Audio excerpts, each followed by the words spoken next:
Oh, that was fabulous. Did you notice? I love this idea, and I really do encourage you to get out there and perform. Now I can't seem to find it under the thoughts of you, cause you're blue sky. I get a lot of students asking about posture in singing. Kia ora and welcome. My name's Zoe Stevie and I'm your vocal coach for today, and we're going to be taking a look at Alessia Cara's Giant Desk Concert Part 2. So if you haven't already done so, hit that subscribe button so you can check out the entire Tiny Desk, Giant Desk Concert. That's too ingrained in me. We're going to be taking a look at what is she up to with her vocal technique, how is she creating these sounds, and how can you create them. We're going to be building on them throughout this series of all of the songs within her Giant Desk Concert. So be sure to subscribe so that you can catch all of them, because she's amazing.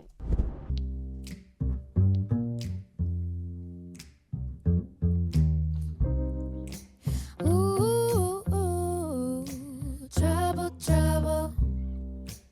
Ooh, trouble now. Ooh, trouble. Ooh, trouble now. No chip on my shoulder. I know what's good for me. No fairy tales, no fantasy. My cup runneth over with comfortable misery. The way it is, it's supposed to be. But your blue sky. Oh, does she not have the most fabulous quality to her voice? I love Alessia Cara. So we've got that.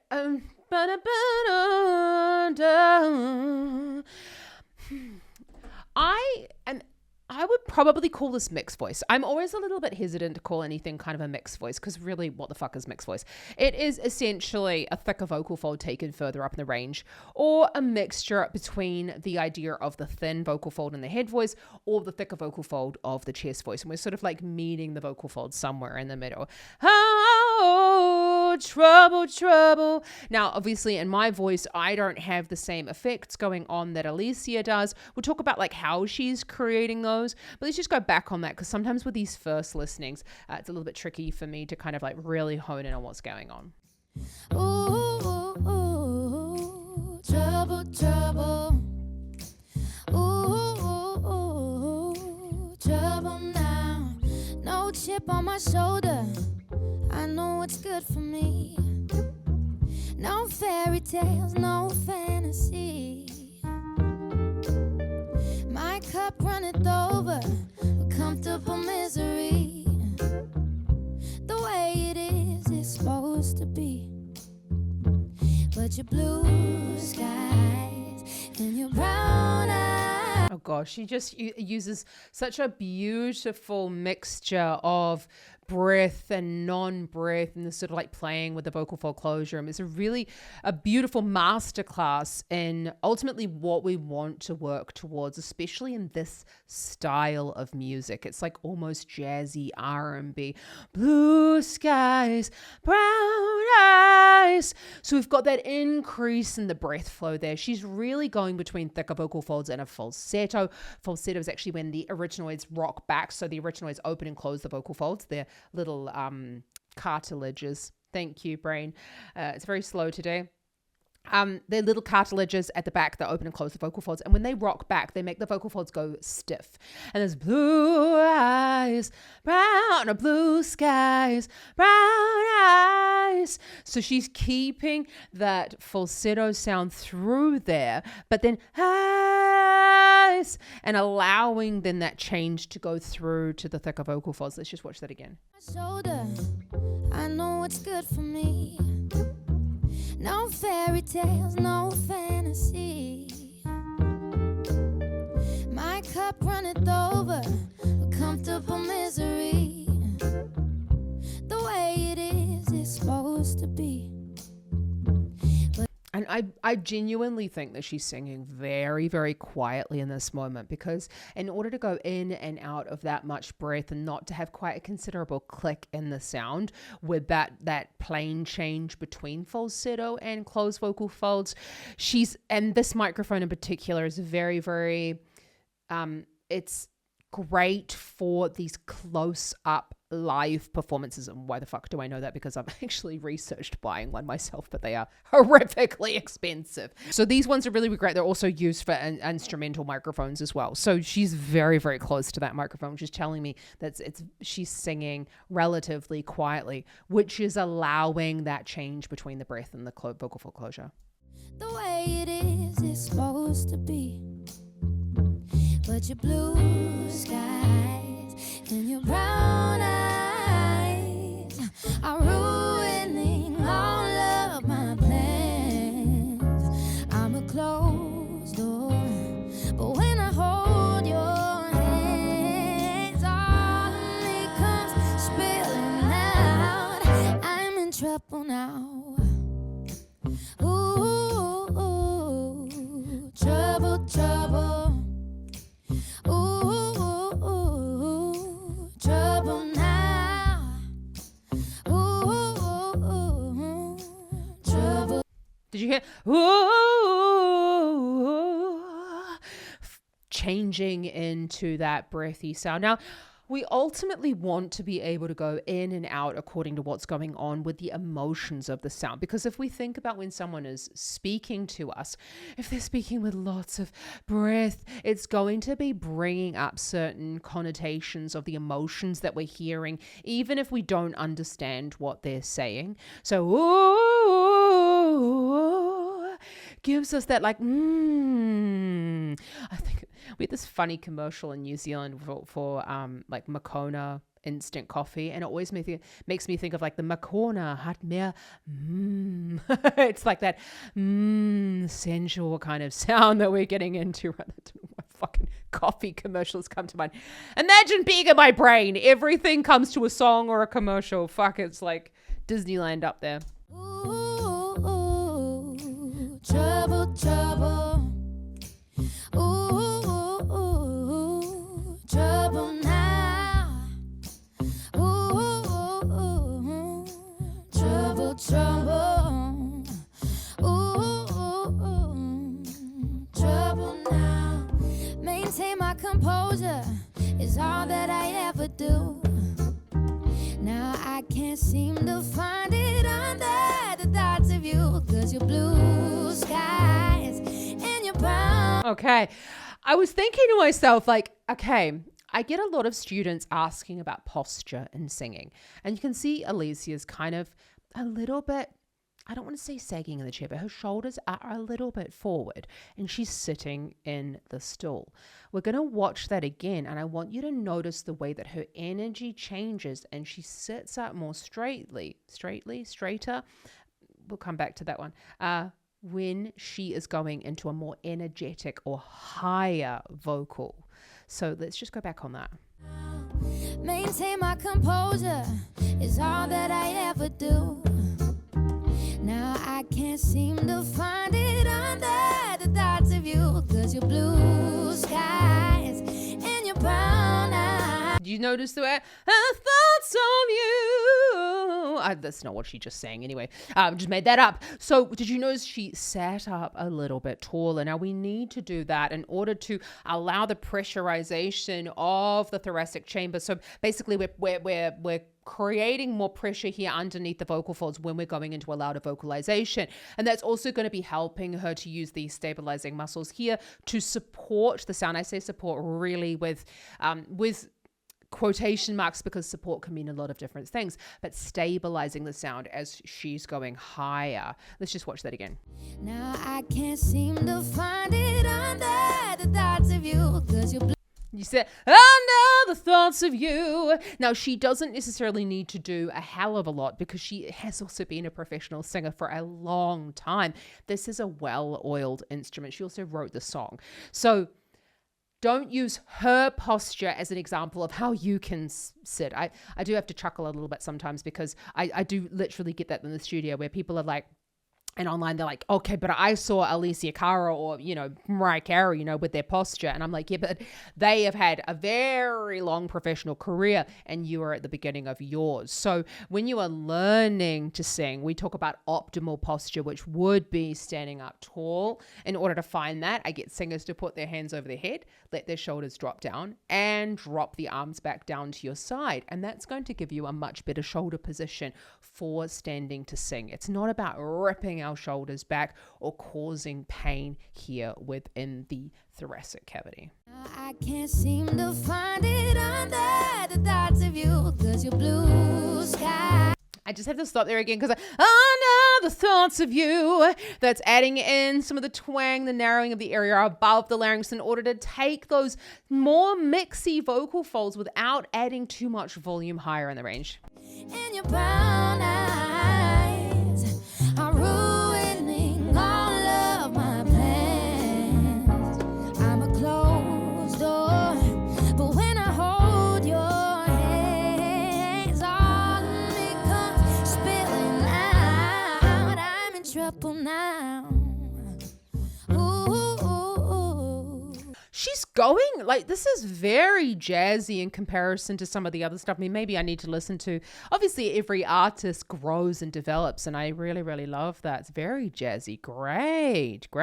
She's going in and out of adding in that twang and taking it out again as she's wanting more vocal fold closure further up in the range, and then taking it out as she's going lower. Adding in twang is going to cause the sound to be a little bit brighter because it boosts those frequencies that our ears hear best. And so when we're wanting to create a rounder sound or a darker sound or a more resonant sound, we're often wanting to take out some of that narrowing to allow those lower frequencies to come through our mix, so to say, like the actual sound that we're producing. Trouble now. Ooh, trouble. Ooh, trouble now. Ooh, trouble. Trouble now.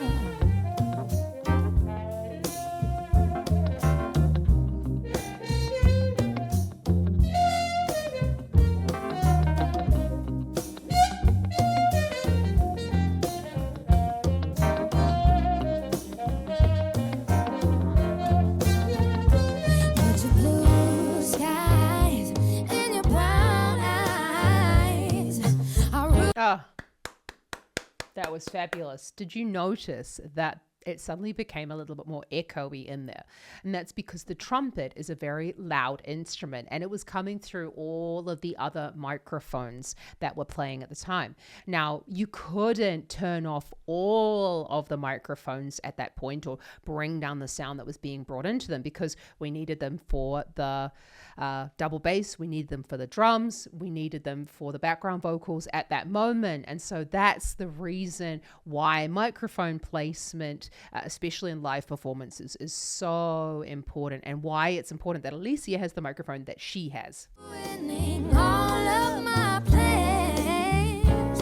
I'm a closed door, but when I hold your hands, all becomes spilling out.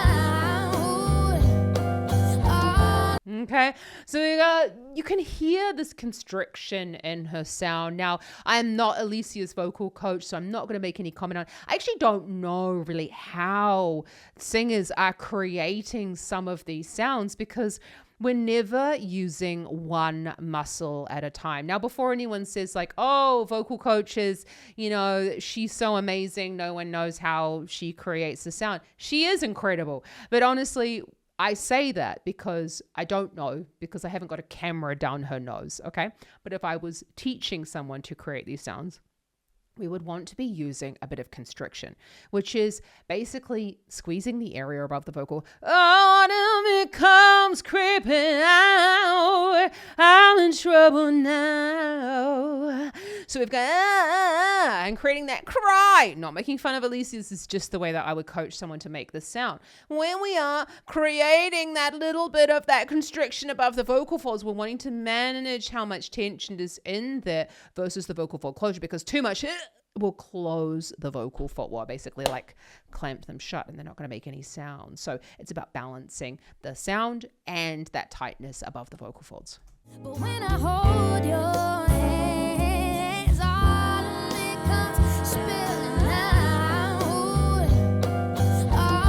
of it spilling out. I'm in trouble now. Ooh, trouble, trouble. Ooh, trouble now. Okay, so let's just go back on that higher note, because I want you to notice what's going on with her breathing. She's breathing quite high within the chest, and I know that's probably not what you've heard about breathing, but it is exactly how we want to breathe in order to go higher in the, well, and allow to sound higher in the range. Ooh, trouble, trouble. Ooh, trouble now. Ooh, trouble, trouble. Ooh, trouble. Okay, I think I missed that one. Let's just talk about that's falsetto. It's that those arytenoids are rocking back. We've got stiff vocal folds at that moment. She's shoving the air through there over these vocal folds, which are just fleetingly touching. She's going further away from the microphone because falsetto higher in the range is actually quite a loud sound. And that increase in the breath flow will cause a microphone to go a little bit. So when we're using very breathy, loud sounds, we're wanting to move away or sing across the microphone so that we're not singing with so much air directly into it. Let's just go back on that louder sound. I want to find it. But when I hold your hands, all of it comes spilling out. All of it spilling out. I'm in trouble now. Ooh. So she's up on the C5. I'm in trouble now. We saw the dip in the tongue there. We have a strengthening in the tongue. We have a stability going on the tongue. Now that doesn't happen with everybody's tongue with this dip in the middle, but that's telling us that essentially the back of the tongue has basically donated itself a little bit to the larynx so that we don't have too much of a brightness going on in the sound. I mean, some people really want that brightness. Alessia, I think, has a relatively high larynx position. So that's just why the tongue's just gone back a little bit there to help her, like to assist basically to get up on that note. Let's just go back on that. Spilling out. I'm in trouble now. Ooh, trouble, trouble. Okay, so I'm in trouble now. And she's got that lovely, again, I think it's a mixed voice sound. It is getting a little bit louder, so it's telling us that the vocal folds are thickening slightly as she's going higher. She's using a bit of that twang in there, so the narrowing above the vocal folds in order to create that closure higher up. She's opened up the mouth, wider vowel shape is going to be assisting for that thicker vocal fold quality further up there. Ooh, trouble now. Ooh, trouble, trouble. Ooh, trouble now. I love this idea, and I really do encourage you to get out there and perform with other musicians. This setup just right here can seem like it's very, very easy, but this is extremely expensive to have this many professional musicians in one place, and the quality of the recording is so exceptional. There'll be things that we're not even aware of in this performance that I don't want you to think about starting at this level. These really simple performances with exceptional sound quality are just sometimes out of our price range at the beginning of our careers. So I want you to be thinking about doing this really lo-fi. Get yourself an SM58, just like those lovely backing vocalists have got there. I'll put a link in the description below for that one. You can just use a really simple Zoom recorder or something. I'll put some gear down in the description below for you. But I want you to think about this live performance as a way that you can train your ears, train your musicality. I want you to think about going and singing with other artists at jam sessions, at karaoke nights. If you've got, say, like a live karaoke night like they do near me as well, you can go and just, there are plenty of databases full of musicians where you can go and just say, hey, I'm a singer, or I'm a musician, or I'm a guitarist, I'm looking for someone to jam with, because going and creating live music is the way that we really cut our teeth as musicians to become better at style, playing with others, our interpretation, just honestly communication skills, everything. And to get to Alessia's level, that's exactly what she's done. So absolutely stunning. Wow. I cannot wait. If you want to look at more of Alessia Cara's Giant Desk concert, then hit that subscribe button. I would love to see you around here more often. You can check out part 1 up here. And just remember, anyone can learn to sing. So that is exactly why I have an application form for you down in the description below.